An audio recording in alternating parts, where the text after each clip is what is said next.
Bismillahirrahmanirrahim. Dalam pertemuan kali ini, mari kita bahas tentang uji kompetensi bab 1 Sejarah Peminatan kelas 11 IPS. Oke, langsung saja mari kita bahas. Agama Hindu masuk ke Indonesia dibawa oleh para prajurit India. Pernyataan tersebut sesuai dengan teori teori kesatria. Di sini kata kuncinya adalah agama Hindu dibawa oleh para prajurit India. Pada hipotesis kesatria, penyebar agama Hindu itu dilakukan oleh kasta kesatria. Di masa lalu, di India itu sering terjadi peperangan antar kerajaan. Para prajurit yang kalah atau jenuh berperang lantas meninggalkan India. Di antaranya ada yang sampai di wilayah Indonesia. Di tempat baru itu terjadilah proses penyebaran agama Hindu yang dilakukan oleh para ksatria atau prajurit-prajurit India. Hipotesis ini didukung oleh Bob, Mukherjee, dan Mons. Pendukung teori ksatria. Oke, untuk soal nomor 2. Salah satu bukti yang menunjukkan peran aktif bangsa Indonesia dalam proses masuknya pengaruh agama Hindu-Buddha di Indonesia adalah adanya peninggalan prasasti Nalanda. Jadi, prasasti Nalanda dibuat pada sekitar pertengahan abad ke-9 dan ditemukan di India. Isi prasasti tersebut menyebutkan bahwasanya Raja Balaputra Dewa dari Swarna Bumi atau Sriwijaya meminta pada Raja Dewa Paladewa agar memberikan sebidang tanah untuk membangun asrama atau mandala yang akan digunakan sebagai tempat bagi para pelajar agama Buddha yang berasal dari Sriwijaya. Hal itu menunjukkan keaktifan bangsa Indonesia yang sampai pergi belajar Buddha ke India. Itu jawaban dari nomor 2. Kita lanjutkan ke nomor 3. Untuk nomor 3, peradaban Hindu paling mudah diterima oleh masyarakat Indonesia karena dasar-dasar sistem kepercayaan telah dimiliki oleh bangsa Indonesia. Jadi jauh sebelum agama Hindu itu masuk ke Indonesia, orang-orang Indonesia atau Nusantara itu sudah memiliki dasar-dasar kepercayaan. Sebelum datangnya pengaruh Hindu-Buddha, nenek moyang bangsa Indonesia itu telah memiliki kepercayaan animisme dan dinamisme.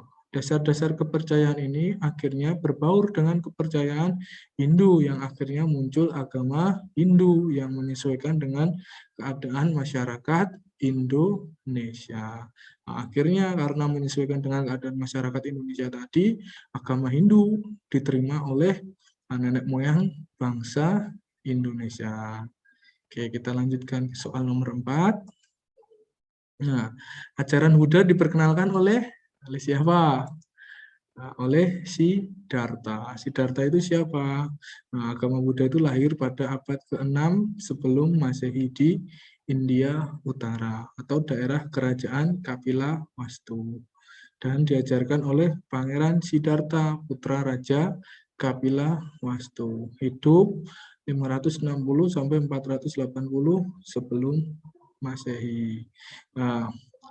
Agama Buddha itu lahir salah satunya sebagai reaksi atas dominasi Brahmana dalam segala aspek kehidupan menurut agama Hindu. Oke, kita lanjutkan ke nomor 5. Dalam teori Brahmana, penyebaran agama Hindu di Indonesia itu dilakukan oleh kaum Brahmana karena kaum Brahmana diundang oleh kepala suku untuk mengajarkan agama Hindu di Nusantara. Jadi, teori Brahmana itu menyatakan bahwasanya penyebaran agama Hindu dilakukan oleh kaum Brahmana. Kedatangannya karena untuk memenuhi undangan kepala suku yang tertarik dengan agama Hindu. Kaum Brahmana yang datang ke Indonesia mengajarkan agama Hindu dan melakukan upacara pengangkatan kepala suku menjadi raja secara Hindu. Jadi, yang pertama-tama terlibat dalam proses masuknya agama Hindu adalah tadi kepala suku yang ada di Indonesia. Kita lanjutkan ke nomor 6. Nah, beberapa bukti arkeologi berikut ini menunjukkan adanya pengaruh Hindu-Buddha di Indonesia.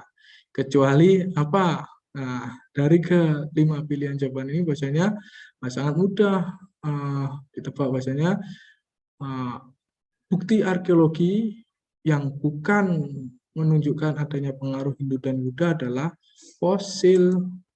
Karena fosil merupakan salah satu sumber sejarah untuk masa praaksara. Sedangkan prasasti sendiri, nah itu muncul setelah masyarakat itu mengenal tulisan, jadi sudah jauh dari masa praaksara. Oke, sedangkan candi merupakan bentuk bangunan budaya, perpaduan antara budaya Hindu dengan budaya lokal Nusantara. Yupa merupakan prasasti peninggalan kerajaan Kutai dan Arca Dewa. Oke, untuk soal nomor 7.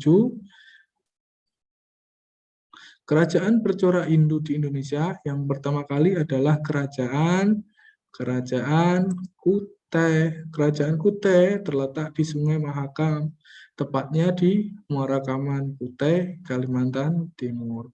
Berdiri sekitar abad ke-5 Masehi yang wilayahnya cukup luas, yaitu hampir seluruh wilayah Kalimantan Timur. Bahkan pada masa kejayaannya, Kerajaan Kutai itu hampir menguasai sebagian wilayah Kalimantan. Kerajaan Kutai merupakan kerajaan Hindu pertama di Nusantara. Nama Kerajaan Kutai ini disesuaikan dengan nama daerah tempat penemuan prasasti, yaitu di daerah Kutai. Jadi belum diketahui nama pasti dari kerajaan yang ada di Kutai ini kerajaan apa, tetapi dinamai Kerajaan Kutai karena tempat ditemukan bukti prasasti itu berada di Kutai, sehingga dinamakan Kerajaan Kutai. Oke, selanjutnya untuk nomor 8. Nah, sumber-sumber tentang Kerajaan Tarumanegara adalah prasasti Ciarten, Tugu, Jambu, prasasti Kebun Kopi, dan prasasti Pasir Awi. Jadi jawabannya adalah B. Sumber-sumber tentang Kerajaan Tarumanegara adalah prasasti Ciarten, prasasti Tugu, prasasti Jambu, prasasti Kebun Kopi, dan prasasti Pasir Awi. Nah, sini yang paling memudahkan bahasanya adalah ada kata Kalasan, bahasanya bukan, tidak mungkin ini adalah prasasti dari Tarumanegara, karena ini dari Kerajaan Mataram. Kemudian ada prasasti Talangtuo yang dari Kerajaan Sriwijaya. Kita lanjutkan ke nomor 9. Nah, salah satu sumber sejarah tentang Kerajaan Kutai adalah Zupa, karena tadi sudah kita bahas di soal sebelumnya. Nah, sumber sejarah tentang Kerajaan Kutai berupa 7 buah Yupa. Bukti yang lain belum ditemukan. Oke, kita lanjutkan ke nomor 10. Nah, puncak kejayaan Kerajaan Majapahit berlangsung pada masa pemerintahan Raja Hayam Wuruk. Jadi puncak kejayaan Kerajaan Majapahit itu saat diperintah oleh Raja Hayam Wuruk dengan didampingi oleh Mahapatih Gajah Mada. Kemudian lokasi Kerajaan Kutai saat ini termasuk dalam provinsi C. Kalimantan Timur. Kutai adalah nama yang diberikan oleh para ahli sejarah sehubungan dengan ditemukannya peninggalan tertulis pada tiang batu atau yupa, yaitu di daerah Muara Kaman, di tepi sungai Mahakam, di daerah yang saat ini kita kenal sebagai Kabupaten Kutai Kartanegara, Kalimantan Timur. Nama sebenarnya kerajaan ini tidak diketahui, tadi sudah dibahas, sebab tidak ada sumber sejarah yang menyebutkan namanya. Tadi dinamai Kutai karena ditemukannya bukti-bukti tersebut berada di Kabupaten Kutai, sehingga dinamakan Kerajaan Kutai. Nah, barangkali besok akan ditemukan sumber sejarahnya dan diketahui nama kerajaannya adalah kerajaan, entah ditemukannya kerajaan apa. Kita lanjutkan di soal nomor 12. Nah, pendeta berikut berasal dari Kalingga, ialah A. Jana Badra. Nah, pada tahun 644, Huaining, seorang pendeta Buddha dari Tiongkok, datang ke Kalingga dan menatap selama 3 tahun. Huaining menerjemahkan salah satu kitab suci agama Buddha Hinayana yang berbahasa Sanskerta ke dalam bahasa Tionghoa. Dalam usahanya ini, Huaining dibantu oleh seorang pendeta kerajaan Kalingga yang bernama Jana Badra. Ya, itu Jana Badra sendiri sangat menarik karena saat ini menjadi nama salah satu universitas yang ada di Yogyakarta, Universitas Jana Badra. Oke, kita lanjutkan. Soal berikutnya, nomor 13. Berikut ini yang bukan merupakan prasasti peninggalan kerajaan Sriwijaya. Kata kuncinya bukan merupakan peninggalan kerajaan Sriwijaya, yaitu prasasti Pasir Awi. Karena ada 6 prasasti yang ditemukan di Sumatera dan Bangka yang menceritakan tentang kerajaan Sriwijaya. Prasasti tidak hanya ditemukan di Palembang saja, tetapi juga di daerah lain yang letaknya agak jauh dari Palembang. Adapun ke-6 prasasti tersebut adalah prasasti Kedukan Bukit, prasasti Talang Tuwo, prasasti Telaga Batu, prasasti Kota Kapur, prasasti Karangbrahi, dan prasasti Palas Pasame. Sedangkan Pasir Awi sendiri merupakan salah satu prasasti peninggalan kerajaan Tarumanegara. Oke, kita lanjut ke soal berikutnya, nomor 13. Nah, pertanian di Kerajaan Tarumanegara telah dilaksanakan secara teratur, terbukti dengan telah dibangunnya saluran irigasi yang berupa sungai. Jadi, Kerajaan Tarumanegara itu mengalami perkembangan cukup maju. Rakyatnya hidup rukun dan memiliki gotong royong yang kuat. Pertanian juga dikelola dengan baik. Semua itu terbukti dengan penggalian sungai sebagai saluran irigasi masyarakat Tarumanegara. Penggalian sungai Komati yang diduga untuk irigasi dan pengendali banjir berdampak pada peningkatan kesejahteraan masyarakat Tarumanegara. Hal ini disebabkan mata pencarian masyarakat Tarumanegara pada umumnya adalah bertani dan beternak. Oke, kita lanjutkan ke soal berikutnya, soal nomor 15. Kutai adalah kerajaan yang pertama di Indonesia. Hal tersebut terbukti dari prasasti yang menyebutkan nama Mula Warman. Nah, prasasti apa? Prasasti Yupa, karena di Kutai hanya ditemukan prasasti Yupa yang berjumlah 7 buah. Jadi kerajaan Kutai itu diketahui keberadaannya setelah ditemukan 7 buah Yupa, bangunan tugu batu yang bisa digunakan untuk mengikat hewan kurban di hulu Sungai Mahakam, Muara Kaman, Kalimantan Timur. Oleh karena itu, Yupa juga disebut sebagai prasasti Muara Kaman. Yupa berhuruf Pallawa dan berbahasa Sanskerta. Yupa tersebut dibangun untuk peringatan upacara dan biasanya digunakan sebagai tiang penambat atau tiang yang digunakan untuk tempat ikatan hewan untuk kurban. Meskipun tidak berangkat tahun, dari bentuk tulisan dan bahasanya Yupa tersebut diperkirakan dibuat dari sekitar tahun 400 atau abad ke-5 Masehi. Nah, itu tentang Yupa. Nah, kemudian isi dari kedua prasasti tersebut itu apa isinya? Salah satunya, Sri Narendra Kudungga yang mulia mempunyai putra yang bernama Asma Warman. Aswawarman dijuluki sebagai Dewa Matahari dan merupakan pendiri keluarga. Aswawarman mempunyai 3 putra, salah satunya adalah Mula Warman. Kemudian Raja Mula Warman yang mulia dan terkenal telah mengadakan kurban 20.000 ekor sapi atau ekor lembu di tempat suci Wapakeswara. Untuk memperingati korban tersebut, para pendeta mengabadikannya dalam sebuah prasasti, yaitu prasasti Yupa. Oke, lanjut ke nomor 16. Pada abad ke-7 di Indonesia terdapat prasasti yang bersifat Buddha yang dibuat oleh raja dari Sriwijaya. Nah, karena kerajaan Buddha pertama di Indonesia adalah kerajaan Sriwijaya setelah kerajaan Hindu tadi, kerajaan Kutai, Tarumanegara, dan Sriwijaya. Bersamaan dengan masuknya agama Hindu di Indonesia, masuk pula agama dan kebudayaan Buddha. Pada abad ke-7 di Indonesia itu terdapat prasasti yang berciri Buddha yang dibuat oleh raja-raja Sriwijaya. Oke, untuk soal nomor 17. Jabatan yang mengurusi permasalahan umat Hindu pada masa Singosari hingga Majapahit adalah Darmadiaksa Ringkasiwan. Nah, Darmadiaksa Ringkasiwan itu untuk urusan umat Hindu Siwa, sedangkan Darmadiaksa Ringkasogatan untuk urusan umat Buddha.